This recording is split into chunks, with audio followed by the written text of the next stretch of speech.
আপনার কি কনুইয়ের বাইরের দিকে ব্যথা করে কোনো কিছু তুলতে, কাপড় মোচড়াতে, হাতুড়ো দিয়ে কোনো কাজ করতে, স্ক্রুড্রাইভার দিয়ে কোনো কাজ করতে, রান্না করতে, দরজা খুলতে বা লাগাতে? এটি হতে পারে টেনিস এলবো, যাকে লেটার লিপিকন্ডাইলিটিসও বলা যায়। টেনিস প্লেয়ারদের এটি বেশি হতো বলে এর নাম টেনিস এলবো।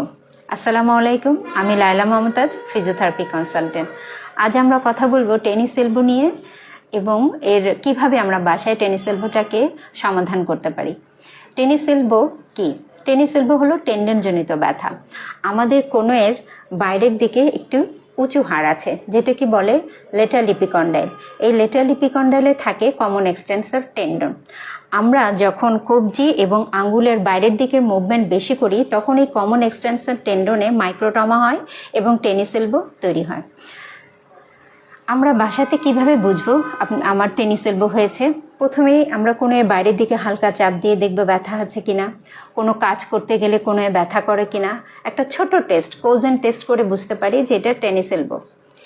আমি হাতটা টেবিলের উপর রাখবো এবং কবজিটা আমার দিকে টেনে ধরবো যতটুকু পারি, তারপরে অপোজ হাত দিয়ে এটাকে বাধা দিব।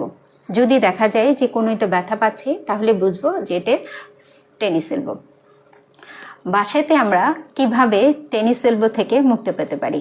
প্রথমে আমরা যেটি করব সেটি হচ্ছে পর্যাপ্ত কনুইয়ে রেস্ট দিব, আইস মাসাজ করব এই এরিয়াতে 10 মিনিট করে 3 বেলা। 4টা জায়গায় ক্রস ফ্রিকশন ম্যাসাজ দিতে পারে। একটা হচ্ছে লেটার লিপিকন্ডাইলে এইভাবে, আর রেডিও হিউমেরাল জয়েন্ট লাইনে, মাসেল বেলিতে, আর হলো সুপ্রাকন্ডাইলার রিডস এরিয়াতে।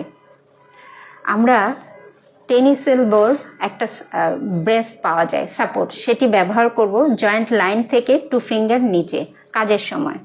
2টি এক্সারসাইজ করব। একটি হচ্ছে স্ট্রেন্থেনিং এক্সারসাইজ, হাতটি টেবিলের উপরে রেখে যতটুকু সম্ভব হাতটি আপনার দিকে টেনে তুলুন এবং অপর হাত দিয়ে বাধা দিন। 10 সেকেন্ড ধরে রাখুন, 10 বার করুন 3 বেলা। আরেকটি এক্সারসাইজ স্ট্রেচিং এক্সারসাইজ, হাতটি টেবিলের থেকে সমান্তরালে রেখে আপনার দিকে কবজিতে টেনে ধরুন, চেপে ধরুন অন্য হাত দিয়ে 10 সেকেন্ড। এটি করুন 3 বেলা 10 বার করে। আমি আলমানার লেজার ফিজিওথেরাপিতে আছি।